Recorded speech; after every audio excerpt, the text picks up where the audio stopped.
Prólogo. O mundo antes de nós. Imagine um planeta tão antigo que suas montanhas ainda estavam sendo esculpidas por forças invisíveis. Um mundo sem cidades, sem escrita, sem agricultura e sem humanos. Um mundo em que grandes felinos rugiam nas florestas africanas, em que aves gigantes atravessavam os céus, e em que o clima mudava como um ser vivo inquieto, puxando cordilheiras, inundando planícies e erguendo desertos. Esse é o cenário antes do Paleolítico, uma terra pulsando vida e transformações, preparando o palco para o que seria a maior saga de sobrevivência e criatividade já contada: a história da humanidade.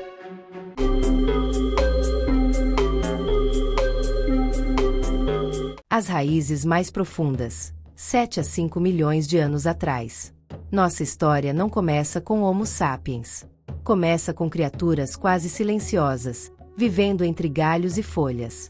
Cerca de 7 milhões de anos atrás, no que hoje é o Chad, viveu Sahelanthropus tiadensis, um primata que talvez tenha dividido o chão e as árvores em seus deslocamentos.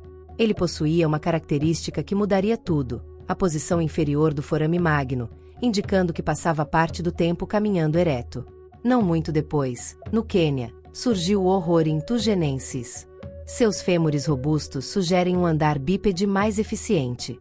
E então, há cerca de 4,4 milhões de anos, aparece Ardipithecus ramidus, cujo esqueleto revela uma criatura transicional, pés ainda parcialmente adaptados para agarrar galhos, mas bacia e coluna sugerindo um caminhar que libertaria nossas mãos. Esses primeiros passos eretos foram mais revolucionários do que qualquer invenção futura. O bipedalismo não foi apenas uma mudança física, foi a abertura de possibilidades. Com as mãos livres, seria possível segurar ferramentas, objetos, alimentos, bebês. E o cérebro, pressionado por novos desafios, começaria lentamente a crescer.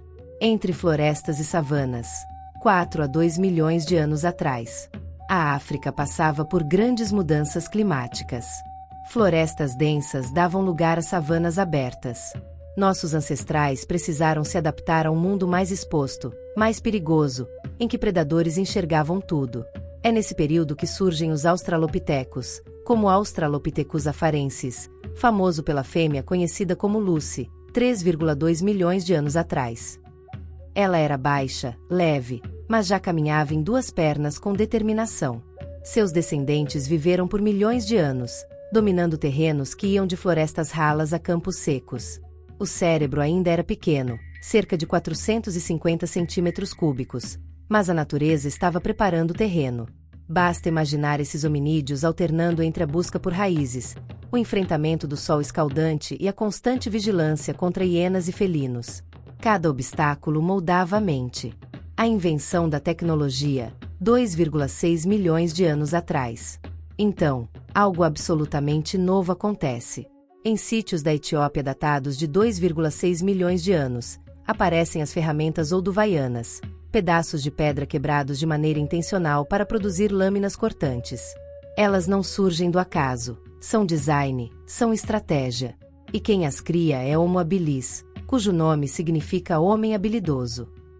Ali começa o Paleolítico Inferior, a primeira fase da Idade da Pedra. E com a tecnologia, a mente muda. Cortar carne significa mais nutrientes. Preparar alimentos significa cérebros maiores. Ferramentas significam memória, planejamento e tradição passada de geração em geração. Cada lasca era também um pedaço da inteligência humana se afiando. O primeiro grande viajante, 1,8 milhão de anos atrás. Há aproximadamente 1,8 milhão de anos, surge o incrível Homo erectus.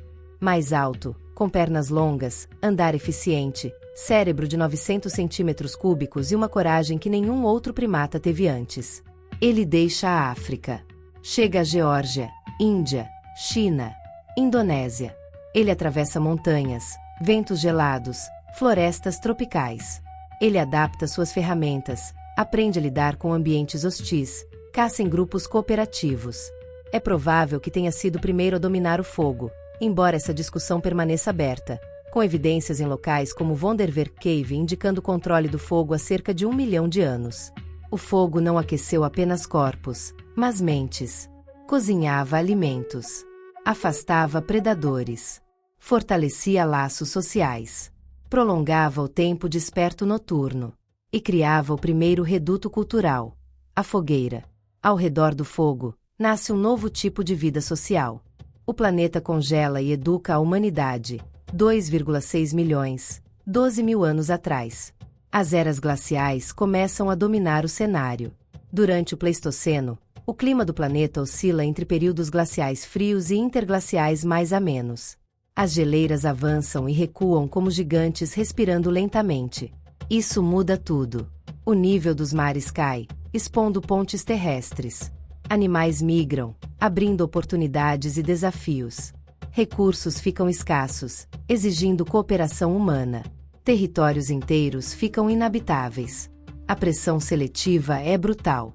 E quanto mais difícil sobreviver, mais a inteligência floresce. A natureza está moldando o cérebro humano do mesmo modo que o vento molda dunas. A ascensão de novas humanidades. 600 mil, 300 mil anos atrás.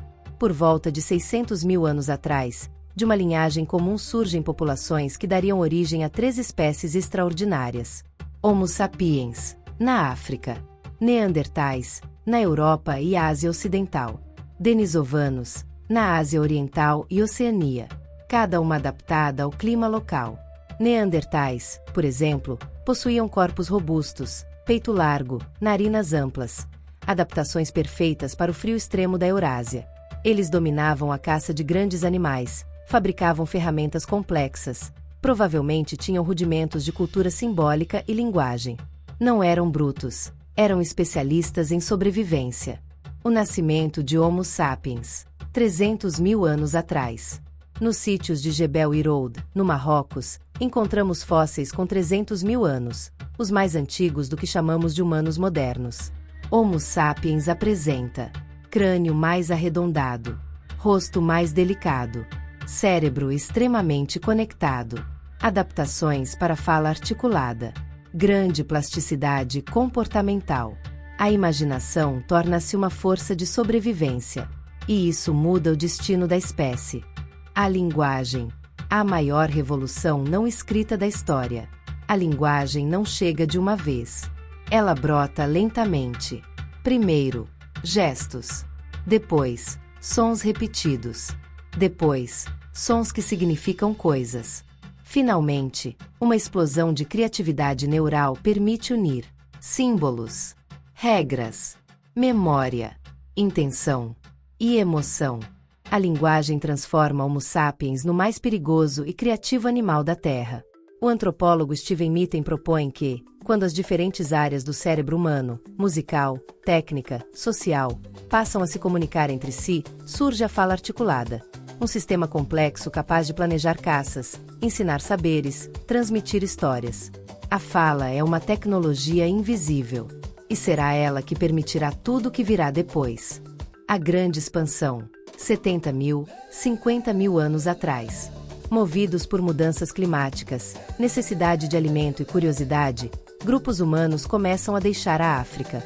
Eles atravessam a Península Arábica, o Oriente Médio, a Ásia, a Oceania, a Europa e, por fim, as Américas. Nessa jornada extraordinária, encontram neandertais e denisovanos. Não apenas disputam espaço, mas cruzam geneticamente com eles. Hoje, no DNA de populações humanas fora da África, há traços dessas outras humanidades. Neandertal na Europa e Ásia Ocidental. Denisovano no Sudeste Asiático e Oceania. Somos, literalmente, um mosaico. A explosão de cultura. 45 mil, 20 mil anos atrás. Quando Homo sapiens chega à Europa e Ásia em grande escala, acontece algo impressionante. Surge o período aurignaciano, repleto de instrumentos musicais, as flautas de Ohly-Fels. Esculturas, como o Homem-Leão.